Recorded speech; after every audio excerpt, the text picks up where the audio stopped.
श्री गणेशाय नमः। जय श्री कृष्ण। राधे राधे। नमस्कार दोस्तों आज है मार्गशीर्ष मास की अमावस्या तिथि और आज इस वीडियो में मैं आपको अमावस्या व्रत कथा सुनाऊंगी। दोस्तों मार्गशीर्ष माह में अमावस्या का बड़ा महत्व है। इसे नो मून डे और न्यू मून डे भी कहा जाता है। हर माह में एक अमावस्या की तिथि पड़ती है। इसमें मार्गशीर्ष अमावस्या के धार्मिक और आध्यात्मिक महत्व बहुत ज्यादा है। इस दिन भगवान की पूजा अर्चना करने के साथ ही दान, पिंडदान और पूर्वजों का तर्पण करने से पितर प्रसन्न होते हैं। पितृदोष से मुक्ति मिल जाती है। दोस्तों गरुड़ पुराण के अनुसार भगवान विष्णु ने कहा है कि अमावस्या के दिन पूर्वज धरती पर आते हैं, इसीलिए व्यक्ति को उनका आशीर्वाद पाने के लिए प्रार्थना और प्रसाद चढ़ाना चाहिए। वही कुछ लोग अमावस्या पर व्रत भी रखते हैं। मान्यता है कि उपवास करने से व्यक्ति के पिछले सारे पाप धुल जाते हैं। अमावस्या व्रत रखने से व्यक्ति को सफलता, समृद्धि, स्वास्थ्य, धन और प्रेम की प्राप्ति होती है। व्रत के अलावा की गई अमावस्या पूजा सभी बुरी शक्तियों को दूर रखती है और आपके घर को सकारात्मक ऊर्जा से भर देती है। दोस्तों अमावस्या के दिन लोग व्रत रखते हैं एवं अमावस्या व्रत कथा का श्रवण भी करते हैं। तो चलिए इस वीडियो में हम श्रवण करें अमावस्या व्रत कथा की। तो दोस्तों अमावस्या की कथा के अनुसार एक गरीब ब्राह्मण परिवार था। उस परिवार में पति पत्नी और उसकी एक पुत्री रहती थी। उनकी पुत्री बेहद संस्कारवान और गुणवान थी, लेकिन गरीब होने की वजह से उसकी शादी नहीं हो पा रही थी। एक दिन उस ब्राह्मण के घर पर एक साधु महाराज पधारे। वे उस कन्या के सेवा भाव से बहुत प्रसन्न हुए। उन्होंने उस कन्या को लंबी आयु का आशीर्वाद दिया। साथ ही यह भी बताया कि लड़के के हाथ में विवाह योग नहीं है। तब ब्राह्मण दंपति ने साधु से इसका उपाय पूछा। साधु महाराज ने बताया कि तुम्हारे घर से कुछ ही दूरी पर एक गांव में सोना नाम के धोबिन रहती है। उसका एक बेटा और बहू है। वह महिला बहुत ही आचार विचार की और संस्कार संपन्न होने के साथ पति परायण है। यदि आपकी कन्या उस धोबिन की सेवा करे और वह महिला इसके शादी के समय इसे अपने मांग का सिंदूर लगा दे तो आपकी कन्या का विवाह हो जाएगा, जिससे कन्या का वैधव्य योग मिल सकता है। यह सुनकर ब्राह्मणी ने अपने बेटी को धोबिन की सेवा करने के लिए कहा। अगले दिन से ही वह कन्या प्रातः काल उठकर सोना धोबिन के घर जाकर सारा काम करने लगी, लेकिन धोबिन के उठने से पहले ही अपने घर वापस आ जाती। एक दिन सोना धोबिन ने अपने बहू से पूछा कि तुम सुबह उठकर घर का सारा काम कर देती हो और मुझे पता भी नहीं चलता। बहू ने कहा कि माँ, मुझे तो लगा कि आप ही सुबह उठकर सारे काम कर देती है, क्योंकि मैं तो देर से उठती हूँ। यह सब जानकर दोनों सास बहू अपने घर की निगरानी करने लगी।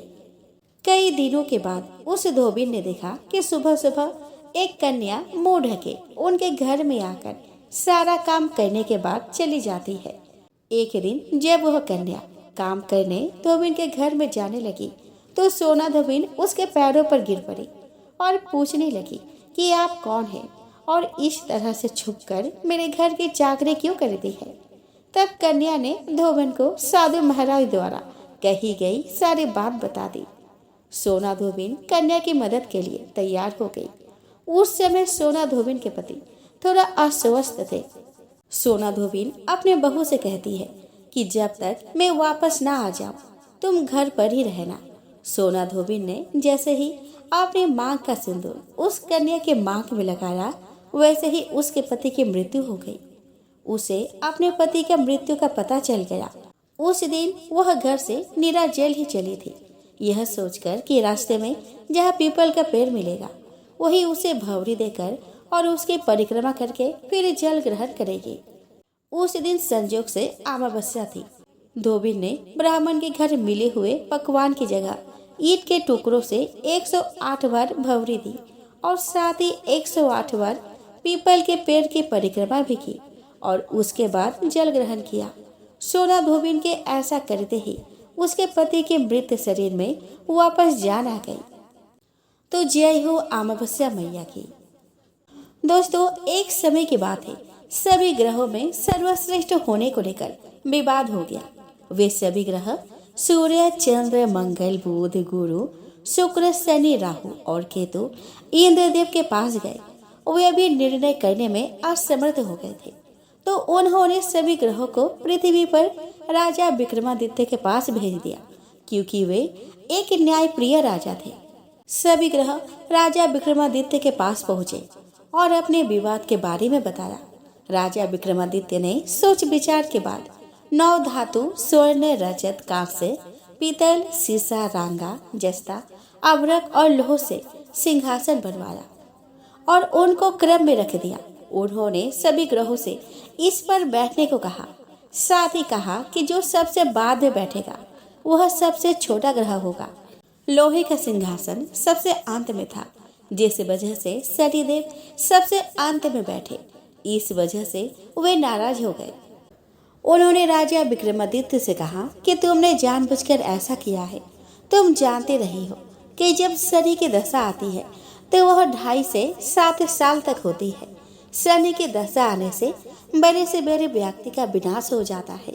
शनि की साढ़े साथी आई तो राम को वनवास हुआ और रावण पर शनि की महादशा आई तो उसका सर्वनाश हो गया। अब तुम सावधान रहना।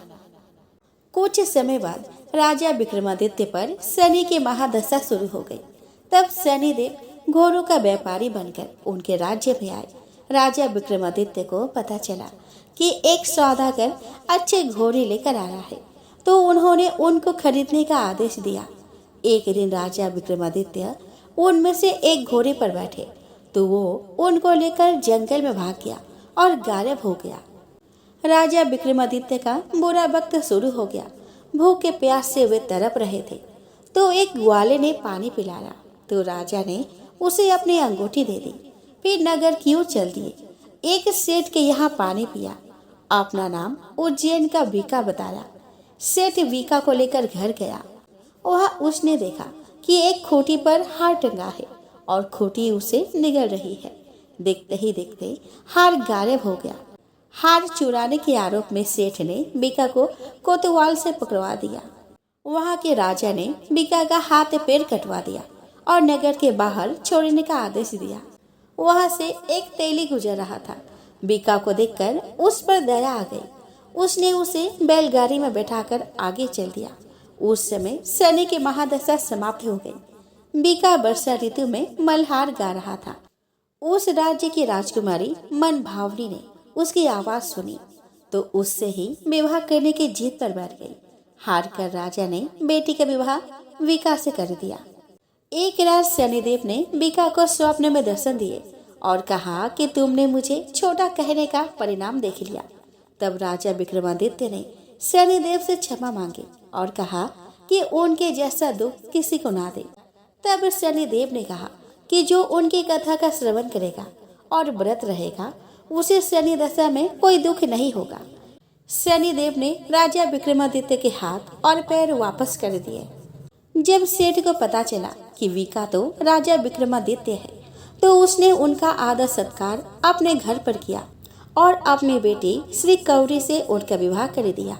इसके बाद राजा विक्रमादित्य अपने दोनों पत्नियां मनभावनी एवं श्री कौरी के साथ अपने राज्य लौट आए, जहां पर उनका स्वागत किया गया। राजा विक्रमादित्य ने कहा कि उन्होंने शनिदेव को छोटा बताया था, लेकिन वे तो सर्वश्रेष्ठ है। तब से राजा विक्रमादित्य के राज्य में शनिदेव की पूजा और कथा रोज होने लगी। तो दोस्तों, एक बार भगवान शिव ने अपने तेज को समुद्र में फेंक दिया था, जिससे महातेजस्वी बालक का जन्म हुआ। इस बालक का नाम था जालंधर। जालंधर आगे चलकर एक पराक्रमी दैत्य राजा बना। जालंधर बहुत ही राक्षस प्रवृत्ति का था।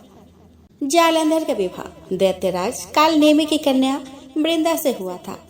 एक बार जालंधर ने माता लक्ष्मी को प्राप्त करने की इच्छा से उसने युद्ध किया था, लेकिन समुद्र से ही उत्पन्न होने के कारण माता लक्ष्मी ने जालंधर को अपने भाई के रूप में स्वीकार कर लिया। जब जालंधर पराजित हो गया तो वह देवी पार्वती को पाने के लालसा से कैलाश पर्वत पर पहुंचा। इसके बाद जालंधर भगवान शिव का रूप धारण कर माता पार्वती के पास पहुंचा, लेकिन माता पार्वती ने अपने योग्य बल से उसे तुरंत ही पहचान लिया और माता पार्वती वहां से तुरंत ही अंतर्ध्यान हो गई। वहां जालंधर भगवान शिव के साथ ही युद्ध करने लगा। देवी पार्वती ने सारा वृतांत भगवान विष्णु को सुनाया। जालंधर की पत्नी वृंदा अत्यंत पतिव्रता स्त्री थी। उसी के पतिव्रत धर्म के शक्ति से जालंधर ना तो मारा जाता था और ना ही पराजित होता था। इसीलिए जालंधर का नाश करने के लिए वृंदा के पतिव्रत धर्म को भंग करना बहुत ही आवश्यक था। इसके बाद भगवान विष्णु एक ऋषि का रूप धारण करके वन में पहुँचे, जहाँ वृंदा भ्रमण कर रही थी। भगवान विष्णु के साथ 2 राक्षस भी वहाँ पे थे, जिन्हें देखकर वृंदा भयभीत हो गई। फिर भगवान विष्णु जो ऋषि के रूप में थे, उन्होंने वृंदा के सामने पल में ही दोनों को भस्म कर दिया। इसके बाद ऋषि से वृंदा ने कैलाश पर्वत पर महादेव के साथ युद्ध कर रहे अपने पति जालंधर के बारे में पूछा। ऋषि ने अपने माया जाल से 2 बानर प्रकट किए। एक बानर के हाथ में जालंधर का सिर था और दूसरे के हाथ में धड़ था। अपने पति की यह दशा देखकर वृंदा मूर्छित होकर गिर पड़ी। जब वृंदा को होश आया तो उसने अपने पति को जीवित करने की विनती की। इसके बाद भगवान ने अपनी माया से जालंधर का सिर धड़ से जोड़ दिया, लेकिन स्वयं भी उसी शरीर में प्रवेश कर गए। वृंदा इसके बारे में नहीं जानती थी कि उसके पति के शरीर में कोई और प्रवेश कर गया है। जालंधर बने भगवान के साथ वृंदा पतिव्रता का व्यवहार करने लगी, जिससे उसका सतीत्व भंग हो गया। ऐसा होते ही उधर कैलाश पर्वत पर वृंदा के पति जालंधर युद्ध में हार गया। जब वृंदा को पता चला तो उसने क्रोध में आकर भगवान विष्णु को हृदयहीन शिला होने का श्राप दे दिया। अपने भक्त के श्राप को भगवान विष्णु ने स्वीकार किया और शालिग्राम पत्थर बन गए। सृष्टि के पालनकर्ता के पत्थर बन जाने से ब्रह्मांड में असंतुलन की स्थिति हो गई। यह देखकर सभी देवी देवताओं ने वृंदा से प्रार्थना की कि वह भगवान विष्णु को श्राप मुक्त कर दे। वृंदा ने भगवान विष्णु को श्राप से मुक्त तो कर दिया, लेकिन स्वयं आत्मदाह कर लिया। जहाँ वृंदा भस्म हुई वह तुलसी का पौधा उगा। भगवान विष्णु ने वृंदा से कहा कि हे वृंदा, तुम अपने सतीत्व के कारण मुझे लक्ष्मी से भी अधिक प्रिय हो गई हो। अब तुम तुलसी के रूप में सदा मेरे साथ रहोगी। आइए दोस्तों, अब हम श्रवण करें पीपल पथवारे की कथा। तो दोस्तों, एक बुढ़िया थी। उसने अपने बहू से कहा कि तो दूध दही बेच कर आ। वह बेचने गई तो रास्ते में औरतें पीपल पथवारी सींच रही थी। उनको सींचता देखकर बहू ने पूछा कि तुम यह क्या कर रही हो। औरतें बोली कि हम पीपल पथवारी सींच रहे हैं, इससे अन्न और धन होता है। 12 बरस का बिछड़ा हुआ पति मिल जाता है। बहू बोली कि ऐसी बात है तो तुम पानी से सींचती हो तो मैं दूध से सींचूंगी। अब गुजरी बहू रोजाना दूध दही बेचने जाती तो वह दूध दही को ना बेचकर रोजाना दूध को पीपल में और दही को पथवारी में सींचती। सास से दूध दही का दाम मांगती तो कह देती कि महीना पूरी हो जाने पर ला कर दूंगी। कार्तिक का महीना पूरा हो गया। पूर्णिमा के दिन बहू पीपल पथवारी के पास जाकर बैठ गई। कार्तिक का महीना पूरा हो गया। पूर्णिमा के दिन बहू पीपल पथवारी के पास जाकर बैठ गई। पथवारी ने पूछा कि तुम मेरे पास क्यों बैठ गई हो। बहू बोली कि सासू दूध दही का दाम मांगेगी।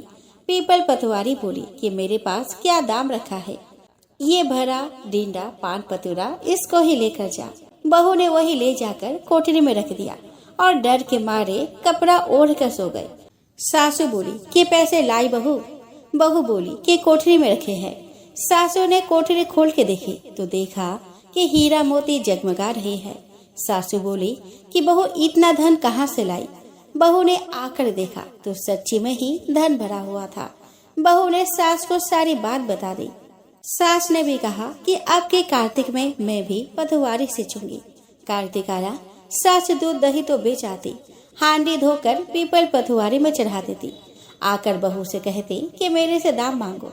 वह कहती कि सासू जी कोई बहू भी दाम मांगती है, मगर सासू कहती है कि तुम मांग। बहू बोली कि सासू जी पैसे ले आओ। तो सास पीपल पथवारी के पास जाकर बैठ गई। पीपल पटवारी ने सास को पान पतूरा भरा डिंडा दे दिया। उसने उसे लेकर कोठरी में रख दिया। बहू ने खोल कर देखा तो उसमें कीड़े मकोड़े बिलबिला रहे हैं। बहू ने कहा कि सासू जी यह क्या? सास ने आकर देखा और बोलने लगे कि पीपल पटवारी बड़ी डोगली पटपिटन है। इसको तो धन दिया और मुझको कीड़ा मकोड़ा दिया। तब सभी कोई बोलने लगे कि बहू तो सत की भूखी सींची थी, तुम धन की भूखी। तो है पटवारी माता, जैसा बहू को दिया वैसा सबको देना, जैसा सास को दिया वैसे किसी को ना देना। आइए दोस्तों, अब हम श्रवण करें गणेश जी की कथा। दोस्तों, एक गांव था जिसमें एक सेठ अपने परिवार के साथ रहता था। सेठ का गांव और आसपास के शहर में बड़ा व्यापार था। सेठ जी का गणेश जी में बहुत विश्वास था, क्योंकि उनका मानना था कि उसके परिवार की हर खुशहाली के कारण वे ही थे। नियम अनुसार रोज वो नदी पर नहाने जाते और आकर गणेश जी की पूजा करते, उन्हें भोग लगाते और फिर स्वयं भोजन करते थे। यह बात सेठानी जी को अच्छी नहीं लगती थी। वह धार्मिक नहीं थी और ईश्वर में इतना विश्वास नहीं रखती थी। एक बार सेठानी जी ने सोचा कि यह इतना गणेश जी को मानते हैं, गणेश जी की पूजा करते हैं, इससे होता क्या है? आज तो देखती हूँ कि वो कैसे गणेश जी की पूजा करते हैं। अगले दिन जब सेठ जी नदी पर नहाने जाते हैं तो सेठानी जी गणेश जी की मूर्ति को उठाकर मूर्ति को कपड़े में ढककर बगीचे में जमीन में दबा देती है। जब सेठ जी नदी पर से नहाकर घर आते हैं और देखते हैं कि गणेश जी की मूर्ति तो मंदिर में नहीं है, तब वह सेठानी जी से पूछते हैं कि गणेश जी की मूर्ति मंदिर में नहीं है, कहाँ गई? तो सेठानी जी बोलती है कि मुझे मालूम नहीं। उस दिन मूर्ति को घर में बहुत ढूंढा जाता है, क्योंकि गणेश जी को भोग जो लगाना था। इसके बिना सेठ जी खाना नहीं खाते थे। सेठ जी बहुत उदास हो जाते हैं और गणेश जी से प्रार्थना करते हैं कि हे प्रभु, लगता है आप मुझसे नाराज हो गए हैं और कहीं चले गए हैं। अब जब तक आप वापस नहीं आते मैं खाना नहीं खाऊंगा। उस दिन पूरा निकल जाता है। सेठ की भक्ति में अनन्य श्रद्धा थी, इसीलिए उसी रात एक चमत्कार हुआ। सेठ को सपना आया जिसमें वे एक छोटे से चूहे के साथ खेल रहे थे और चूहे को खाने के लिए लड्डू देते हैं। चूहा लड्डू लेकर बगीचे में जाता है और जमीन को खोदता है और लड्डू वही डाल देता है। अचानक सेठ जी की नींद खुल जाती है। सेठ जी बगीचे में जाते हैं और वही खोदते हैं जहाँ उसको सपने में दिखा था, और वहीं से उनको कपड़े में लिपटे हुए गणेश जी की मूर्ति दिखती है। सेठ जी गणेश जी की मूर्ति की पूजा करके उनको वापस स्थान पर रखते हैं और सेठानी को सब बात बताते हैं। बात जानकर सेठानी जी को बहुत ही आश्चर्य होता है और अपनी गलती का एहसास होता है। वो सेठ जी को सारी बात बताती है और माफी मांगती है। अब सेठ और सेठानी दोनों गणेश जी की पूजा करते हैं। आइए दोस्तों, अब हम श्रवण करें लप्सी तप्सी की कथा। तो दोस्तों, एक लप्सी था और एक तप्सी था। तप्सी हमेशा भगवान की तपस्या में लीन रहता था। लप्सी रोजाना सवा सेर की लापसी बनाकर भगवान को भोग लगाकर जिम लेता था। एक दिन वे दोनों लड़ने लगे। तप्सी बोला कि मैं रोज भगवान की तपस्या करता हूँ, इसीलिए मैं बड़ा हूँ। लप्सी बोला कि मैं रोज भगवान को सवा सेर लापसी का भोग लगाता हूँ, इसीलिए मैं बड़ा हूँ। नारद जी वहाँ से गुजर रहे थे। दोनों को लड़ता देखकर उनसे पूछा कि तुम क्यों लड़ रहे हो। तप्सी ने खुद को बड़ा होने का कारण बताया और लप्सी ने अपना कारण बताया। नारद जी बोले कि तुम्हारा फैसला मैं कर दूंगा। दूसरे दिन लप्सी और तप्सी नहाकर अपने रोज की भक्ति करने आए तो नारद जी ने छुपकर 1.25 करोड़ की एक एक अंगूठी उन दोनों के आगे रख दी।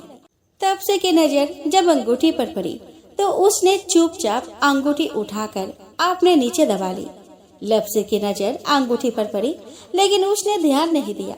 भगवान को भोग लगाकर लापसी खाने लगा। नारद जी सामने आए तो दोनों ने पूछा कि कौन बड़ा है। तो नारद जी ने तप्सी से खड़ा होने को कहा तो खड़ा हुआ तो उसके नीचे दबी अंगूठी दिखाई पड़ी। नारद जी ने तप्सी से कहा कि तपस्या करने के बाद भी तुम्हारी चोरी करने की आदत नहीं गई, इसीलिए लब से बड़ा है और तुम्हें तुम्हारी तपस्या का कोई फल नहीं मिलेगा। तब से शर्मिंदा होकर माफी मांगने लगा। उसके बाद उसने नारद जी से पूछा कि मुझे मेरी तपस्या का फल कैसे मिलेगा।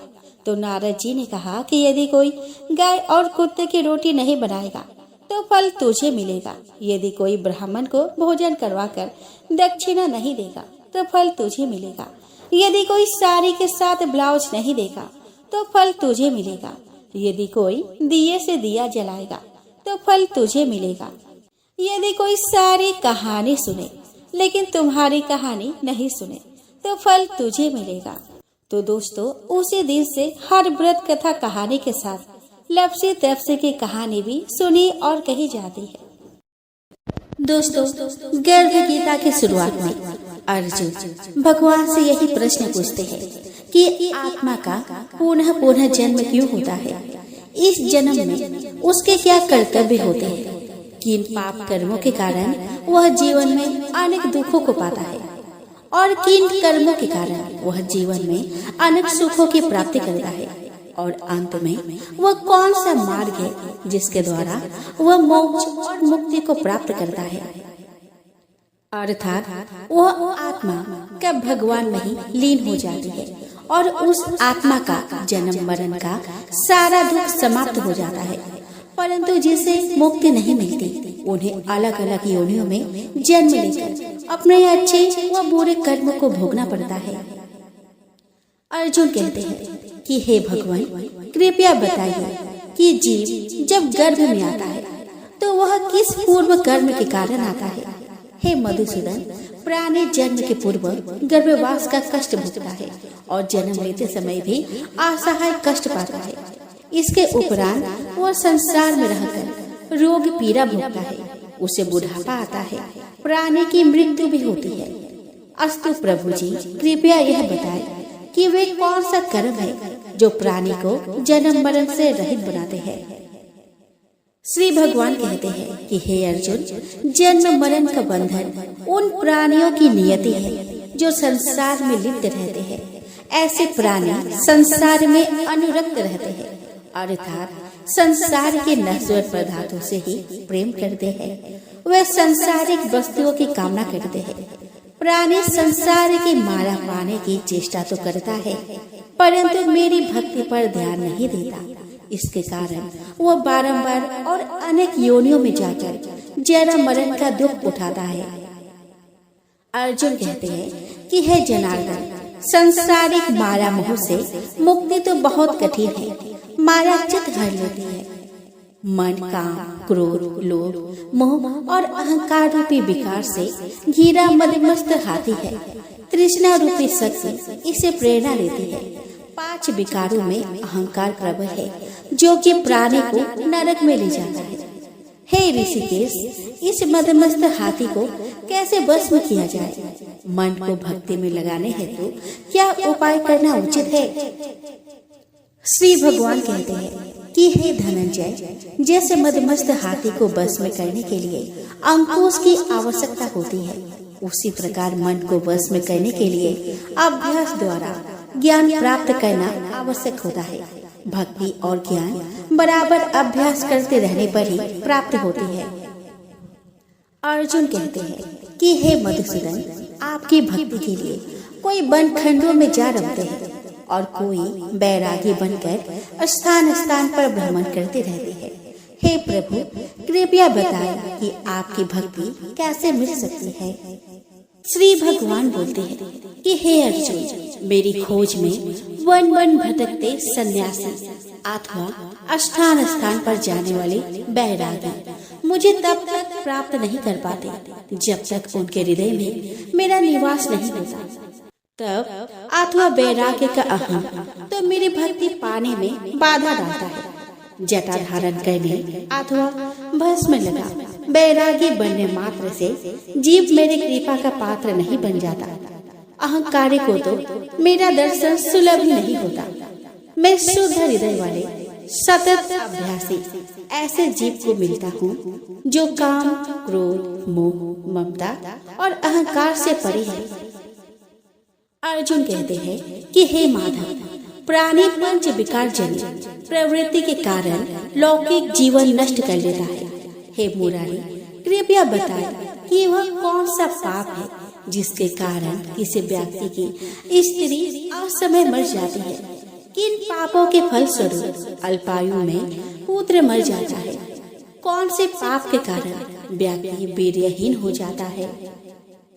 श्री भगवान कहते हैं कि किसी का लिया हुआ ऋण नहीं चुकाने वाला व्यक्ति पत्नी हानि का दुख उठाता है, उसी प्रकार किसी की धरोहर को न लौटाने वाले का पुत्र अल्प आयु में मर जाता है।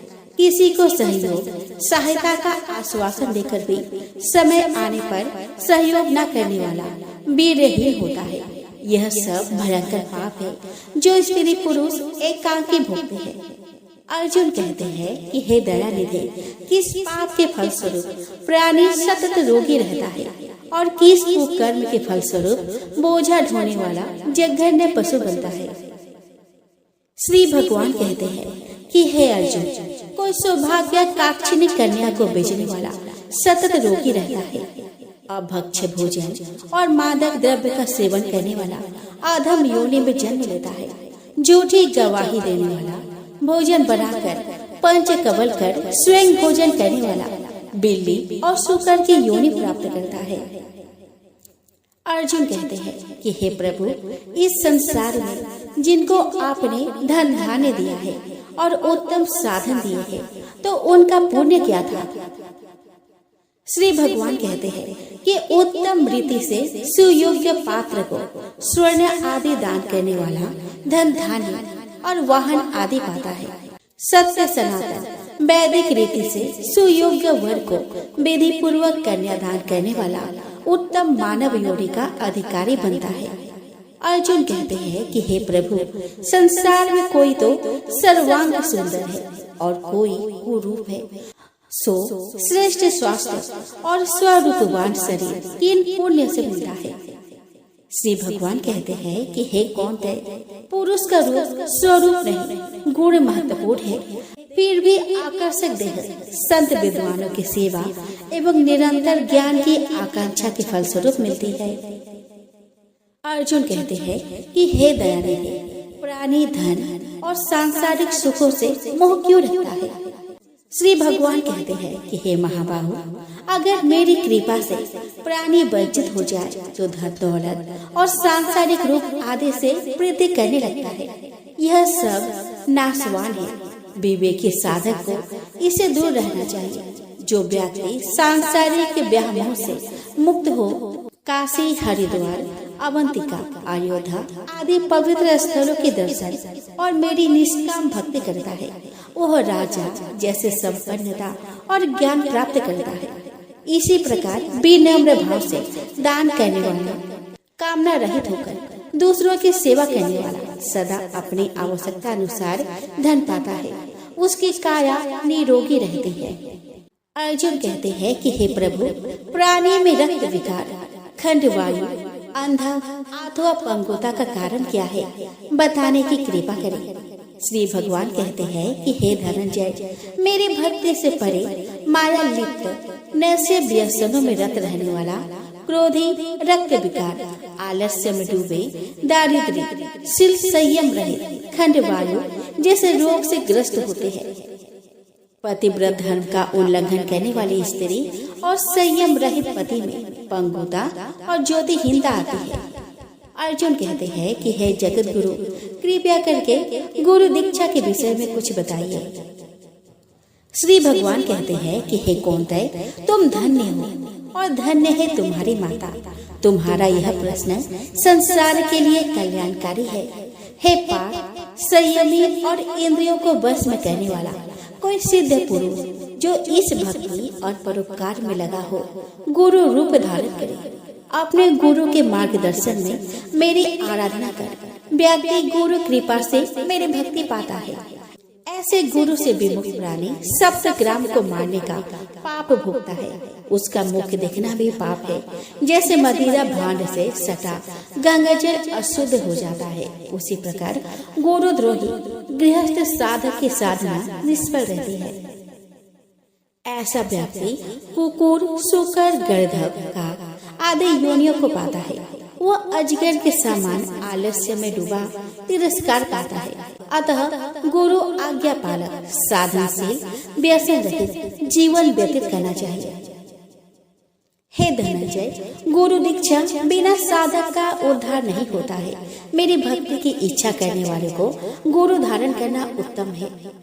जैसे नदियों में गंगा, व्रतों में एकादशी और जीवों में मनुष्य तन श्रेष्ठ है, उसी प्रकार साधक की सिद्धियों में गुरु कृपा श्रेष्ठ है। गुरु सेवा का फल अश्वमेध यज्ञ से भी अधिक फलदायी है। एते संपूर्ण गर्भ गीता यही समाप्त होता है।